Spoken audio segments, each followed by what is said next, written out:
c'est avec vous Maïmouna Ndiaye. Nous allons d'abord parler du Mali. Les séparatistes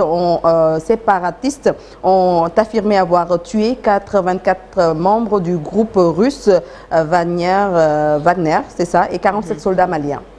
Exactement, Djenaba. C'est au cours des combats survenus près de la frontière algérienne. Avant cela, l'armée malienne avait reconnu un nombre important de morts dans ses rangs après des combats en fin de semaine dans cette région du nord du pays. Elle avait annoncé d'ailleurs de lourdes pertes dans des combats d'une ampleur inédite depuis des mois, sans donner de chiffres précis.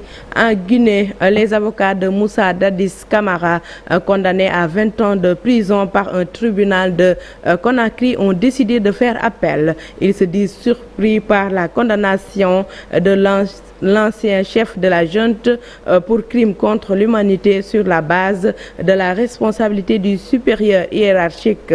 Ils menacent de saisir la Cour de justice de la communauté économique des États de l'Afrique de l'Ouest. Direction Nigeria, des milliers de jeunes ont envahi les rues pour protester contre ce qu'ils appellent la pire crise du coût de la vie. Les forces de sécurité ont fini par lancer des gaz lacrymogènes pour disperser les manifestants. À noter que dans plusieurs villes, les jeunes sont descendus dans les rues. Pour l'heure, aucune arrestation n'a été signalée.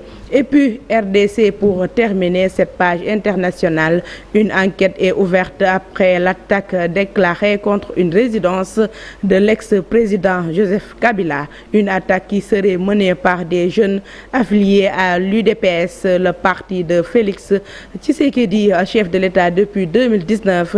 Des coups de feu ont été tirés pour disperser ces jeunes, provoquant une situation tendue. Le camp Kabila dénonce une persécution. Les autorités de leur côté réfutent fermement cette décision. Djenaba. Merci beaucoup Maïmouna Ndiaye pour cette page internationale. À tout à l'heure pour la version en Wolof et puis Mboki.